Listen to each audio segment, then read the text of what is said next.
नमस्कार दोस्तों, इस समय की बड़ी खबरें सामने निकल के आ रही हैं, जहां पर दोस्तों जानेंगे योगी आदित्यनाथ से खुश नहीं है दिल्ली। मोदी, अमित शाह, नड्डा सभी बताए जा रहे हैं नाराज। सोशल मीडिया पर चर्चा हुई है तेज। तो वहीं दोस्तों आगे जानेंगे, तमिलनाडु में किसानों ने किया है जबरदस्त प्रदर्शन। तीनों ही कृषि कानूनों को रद्द करने को लेकर के विधानसभा में आएगा प्रस्ताव। तो वहीं अगली बड़ी खबर में जानेंगे, राकेश टिकैत पहुंचे हैं गिरफ्तारी देने। और अगली बड़ी खबर उत्तर प्रदेश से है, जहां पर बड़ी खबर है, तीसरी बार भाजपा से गठबंधन कर सकती है मायावती। मायावती को दिया गया है उपराष्ट्रपति और उनके भतीजे आकाश को उप मुख्यमंत्री पद का ऑफर। क्या कुछ है पूरा मामला, सभी बड़ी खबरें विस्तार से आगे इसी वीडियो में जानेंगे, इसलिए लगातार हमारे साथ बने रहिएगा। तो वहीं दोस्तों, अगर आप लोगों ने अभी तक हमारे YouTube चैनल को सब्सक्राइब नहीं किया है तो चैनल को अभी सब्सक्राइब करके बेल के आइकन को जरूर दबाइए, जहां पर पहली बड़ी खबर आप लोगों को बताते चले दोस्तों। टीएमसी ने राकेश टिकैत को बुलाया है पश्चिम बंगाल। कृषि आंदोलन के लिए तय हो सकती है आगे की रणनीति। जी हां दोस्तों, इस वक्त की बड़ी खबर है, आप लोगों को बताते चलें। केंद्र सरकार के 3 कृषि कानूनों के विरोध में किसान पिछले साल से दिल्ली की सीमाओं पर लगातार डटे हुए हैं। किसानों की मांग है कि सरकार इन तीनों ही विवादित कृषि कानूनों को तुरंत वापस ले। इस बीच भारतीय किसान यूनियन के प्रवक्ता राकेश टिकैत को तृणमूल कांग्रेस ने पश्चिम बंगाल बुलाया है। हाल ही में हुए बंगाल चुनाव में तृणमूल कांग्रेस ने बड़ी जीत हासिल की है। बंगाल चुनाव के दौरान भी राकेश टिकैत ने बंगाल का दौरा किया था। तो वहीं अब टीएमसी ने 9 जून को राकेश टिकैत को बंगाल बुलाया है। आपको बता दें कि कृषि कानूनों के खिलाफ बंगाल की मुख्यमंत्री ममता बनर्जी ने भी कई बार यहां पर आवाज उठाई है। तो वहीं अब बंगाल की मुख्यमंत्री ममता बनर्जी ने राकेश टिकैत को बंगाल में मिलने के लिए बुलाया है। माना जा रहा है कि इस मुलाकात के दौरान कृषि कानूनों के खिलाफ आगे की रणनीति पर विचार किया जा सकता है। तो वहीं दोस्तों एक और बड़ी खबर जान लेते हैं। योगी को मोदी, अमित शाह, नड्डा किसी ने भी नहीं किया है बर्थडे विश। क्या महाराष्ट्र से खुश नहीं है दिल्ली? सोशल मीडिया पर चर्चा हो चुकी है तेज। आप लोगों को बताते चलें, योगी आदित्यनाथ ने 5 जून को अपना 49वां जन्मदिवस मनाया है, लेकिन इस बार यहां पर योगी आदित्यनाथ का भी मन खटका ही होगा, क्योंकि प्रधानमंत्री नरेंद्र मोदी, गृह मंत्री अमित शाह और जेपी नड्डा जो कि बीजेपी के अध्यक्ष हैं, इनमें से किसी ने भी योगी को ट्विटर पर विश नहीं किया है, बधाई नहीं दी है। तो वहीं उधर राजनीतिक गलियारे में दिल्ली के महाराष्ट्र से खुश नहीं होने की अटकलें भी तेज होने लगी हैं। दरअसल दोस्तों आप लोगों को बताते चलें, अगले साल विधानसभा के चुनाव हैं, जिसको लेकर के बीजेपी के अंदर उठापटक देखने को मिल रही है। और कहा तो यहां तक जा रहा है कि यूपी से योगी आदित्यनाथ की छुट्टी हो सकती है और कई विधायक यहां पर बागी भी बताए जा रहे हैं। और दिल्ली भी खुश नहीं है योगी आदित्यनाथ से। देख सकते हैं बड़ी खबर सामने निकल के आई है, साफ तौर पर कलह देखने को मिल रही है बीजेपी के अंदर। एक और बड़ी खबर जान लेते हैं। तीसरी बार भाजपा से गठबंधन की फिराक में है मायावती। बीएसपी सूत्रों का कहना है कि पार्टी की बैठकों में बसपा सुप्रीमो मायावती पार्टीजनों से यह दावा कर रही हैं कि 2022 में सूबे में गठबंधन सरकार बनाएंगी। यह संकेत दिए जा रहे हैं कि उप मुख्यमंत्री बसपा का होगा।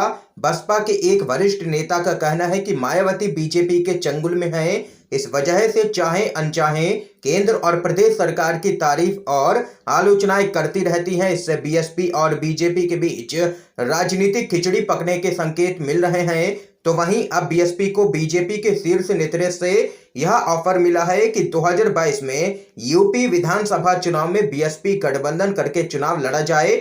100 से लेकर के 125 सीटें बीएसपी को मिलने की यहां पर संभावना दिख रही है। इसके साथ ही बीएसपी सुप्रीमो मायावती को उपराष्ट्रपति और उनके भतीजे आकाश आनंद को यूपी का डिप्टी सीएम बनाया जा सकता है, अगर ये गठबंधन चुनाव जीतता है तो। ये यहां पर दोस्तों बड़ी खबर है, बीजेपी की तरफ से मायावती को उपराष्ट्रपति और उनके भतीजे आकाश को उप मुख्यमंत्री पद का ऑफर दिया गया है। अगर बीजेपी और बीएसपी चुनाव लड़ते हैं तो बीएसपी को 100 से लेकर के 125 सीटें मिल सकती हैं। ये यहां पर नया गठबंधन उभरता हुआ नजर आ रहा है, ठीक विधानसभा चुनाव से पहले। इसके साथ ही एक और बड़ी खबर जान लेते हैं।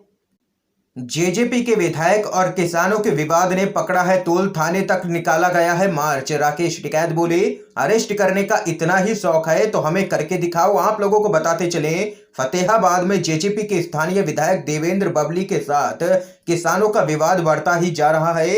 अपने 3 सहयोगियों की गिरफ्तारी के विरोध में किसानों ने थाने तक मार्च निकाला। मार्च का नेतृत्व किसान नेता राकेश टिकैत, गुरनाम सिंह चढ़ूनी और योगेंद्र यादव ने किया है। गौरतलब है कि किसानों ने आरोप लगाया है कि विधायक के द्वारा किसानों को लेकर के आपत्तिजनक बातें कही गई और गाली गलौज किया गया। तो वहीं किसानों के समर्थन में राकेश टिकैत ने कहा है कि सरकार को गिरफ्तार करने का बहुत शौक है, इसलिए आज वे यहां पर आए हैं। पुलिस को अगर गिरफ्तार करने का शौक है तो हमें गिरफ्तार करे। टिकैत ने कहा है कि पिछले दिनों विधायक ने गलत किया, किसानों के साथ गाली गलौज की और पुलिस ने सिर्फ किसानों पर ही केस दर्ज किया है। ये यहाँ पर तानाशाही है, इसको हम बर्दाश्त नहीं करेंगे। ये यहाँ पर दो टूक कहना है किसानों का। एक और बड़ी खबर आप लोगों को बताते चले दोस्तों, तमिलनाडु में किसानों की नए कृषि कानूनों को रद्द करने की मांग, मुख्यमंत्री एमके स्टालिन से की है ये अपील। आप लोगों को बताते चले क्या कुछ है पूरा मामला। तमिलनाडु के किसान संगठनों ने यहां पर 1 साल पहले केंद्र के द्वारा बनाए गए तीनों ही कृषि कानूनों की प्रतियां जलाते हुए उन्हें रद्द करने की मांग की है। राज्य के विभिन्न हिस्सों में किसानों ने चेहरे पर मास्क पहन करके और सामाजिक दूरी का पालन करते हुए छोटे छोटे समूहों में एकत्रित होकर के प्रदर्शन किया है। आप लोगों को बताते चलें, किसान संगठनों ने तमिलनाडु के मुख्यमंत्री एमके स्टालिन से विधानसभा में इन कृषि कानूनों के खिलाफ एक प्रस्ताव पास करने के लिए कदम उठाने का अनुरोध किया है। दोस्तों, अगर आप लोग भी तीनों ही विवादित कृषि कानूनों को रद्द करने की मांग करते हैं तो अभी इस वीडियो को लाइक कीजिएगा, अपना समर्थन दर्ज करवाइए। एक और बड़ी खबर जान लेते हैं। चुनाव में जीत से गदगद ममता बनर्जी, भतीजे अभिषेक बनर्जी को पार्टी में दे दिया है बड़ा ओहदा, किए हैं कई बड़े बदलाव। मोदी और शाह को लगा है झटका। जी हां दोस्तों, इस बार के पश्चिम बंगाल विधानसभा चुनाव का मुकाबला काफी दिलचस्प और कांटे की टक्कर वाला रहा।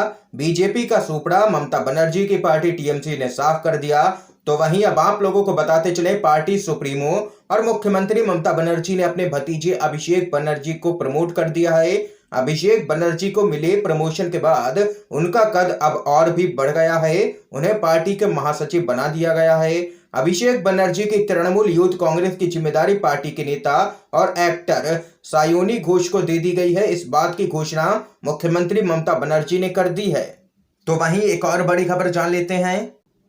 खट्टर सरकार को किसानों ने दे दी है खुली चुनौती, बोले दम है तो गिरफ्तार करें, देखते हैं जेल में कितनी जगह है। आप लोगों को बताते चले, हरियाणा के टोहाना में जननायक जनता पार्टी के विधायक देवेंद्र बबली और किसानों के बीच हुआ विवाद थमने का नाम नहीं ले रहा है। इस विवाद की वजह से हरियाणा सरकार एक बार फिर से किसान संगठनों के निशाने पर आ चुकी है, जिसके बाद मुख्यमंत्री मनोहर लाल खट्टर और उप मुख्यमंत्री दुष्यंत चौटाला ने जेजेपी विधायक देवेंद्र बबली से बैठक की है। आप लोगों को बताते चलें, दरअसल दोस्तों, किसानों ने विधायक देवेंद्र बबली पर गाली गलौज करने का आरोप लगा करके धरना प्रदर्शन शुरू किया था। इसी कड़ी में किसानों ने रोष जुलूस भी निकाला और एसडीएम कार्यालय का घेराव भी किया। इसी कड़ी में किसान नेताओं के द्वारा जेजेपी विधायक देवेंद्र बबली से माफी की मांग भी लगातार की जा रही है।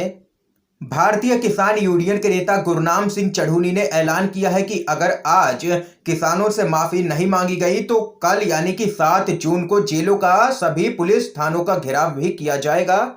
अब भारतीय किसान यूनियन के नेता गुरनाम सिंह चढ़ूनी ने ट्वीट कर हरियाणा सरकार पर जोरदार हमला बोला है। उन्होंने लिखा है कि सरकार को किसानों को जेल में डालने का इतना ही शौक है तो सरकार अपनी जेलों को तैयार करे। हम गिरफ्तारी के लिए टोहाना आ रहे हैं, देख लेंगे सरकार के पास कितनी जेलें हैं। ये यहाँ पर दोस्तों आर पार की लड़ाई का ऐलान अब किसान कर चुके हैं। एक और बड़ी खबर आप लोगों को बताते चलें, बंगाल में भाजपा के लिए एक बार फिर से आई है बुरी खबर। इस बड़े नेता के खिलाफ उतरे हैं कार्यकर्ता। पश्चिम बंगाल में विधानसभा चुनाव के बाद भाजपा के लिए फिर से बुरी खबर सामने निकल के आ रही है। प्रदेश अध्यक्ष दिलीप घोष पार्टी की सांगठनिक बैठक में पहुंचे थे, जहां पर भाजपा के ही बूथ स्तर के कार्यकर्ताओं ने उनका घेराव कर लिया। इतना ही नहीं, इस दौरान हुगली के चुचूरा में भाजपा कार्यकर्ताओं ने दिलीप घोष का जबरदस्त तरीके से विरोध भी किया है। प्रदर्शनकारी भाजपा कार्यकर्ताओं की मांग है कि जल्द से जल्द हुगली जिला कमेटी को भंग कर जिला अध्यक्ष गौतम चटर्जी को हटा दिया जाए। एक और बड़ी खबर आप लोगों को बताते चलें, किसानों को बंधुआ मजदूर बनाना चाहती है मोदी सरकार, मुट्ठी भर पूंजीपति दोस्तों के लिए अवसर, लिखा और 62 करोड़ किसानों के हिस्से में अवसाद। कांग्रेस ने साधा है निशाना। कांग्रेस ने तीनों ही विवादित कृषि कानूनों से जुड़े अध्यादेश जारी किए जाने के 1 साल पूरा होने के मौके पर कहा है कि नरेंद्र मोदी सरकार को इन कानूनों को निरस्त करना ही होगा। पार्टी के मुख्य प्रवक्ता रणदीप सुरजेवाला ने यह आरोप भी लगाया है कि इन कानूनों के जरिए सरकार देश के किसानों को बंधुआ मजदूर बनाना चाहती है।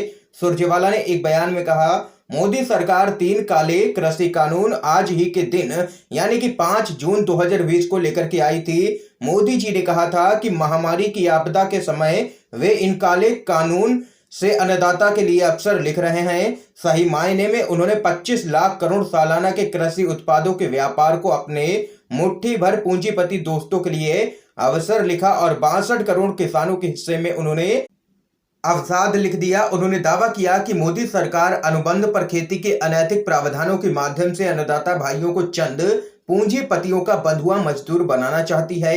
ये कांग्रेस ने निशाना साधा है केंद्र की मोदी सरकार पर। तो वहीं अगली बड़ी खबर की तरफ चलते हैं। दिल्ली के मुख्यमंत्री अरविंद केजरीवाल की घर घर राशन योजना पर केंद्र ने लगा दी है रोक। नाम बदलने से भी नहीं बन रही है बात। आप लोगों को बताते चलें, दिल्ली सरकार ने कहा है कि वह 1-2 दिनों में घर घर राशन योजना शुरू करने वाली थी, लेकिन केंद्र सरकार ने इस पर रोक लगा दी है। दिल्ली सरकार ने इस योजना के तहत 72 लाख लोगों के घर पर राशन पहुंचाने का ऐलान किया था, लेकिन मोदी सरकार इसमें लगातार यहां पर अड़ंगा लगा रही है, ये कहना है दिल्ली सरकार का। दोस्तों, आज की तमाम बेहद बड़ी खबरें थी जो हमने आप लोगों तक पहुंचाई हैं। अगर आप लोगों को ये वीडियो पसंद आया हो तो लाइक कीजिएगा। आप लोगों की क्या कुछ राय है इन खबरों पे जरूर बता सकते हैं कमेंट बॉक्स में कमेंट करके। वीडियो को ज्यादा से ज्यादा शेयर कीजिएगा, व्हाट्सएप, फेसबुक, हर जगह पर शेयर कीजिए ताकि आप सभी के दोस्त भी इन खबरों को जान सकें। वीडियो देखने के लिए आप सभी का बहुत बहुत धन्यवाद दोस्तों। जय हिंद, जय भारत।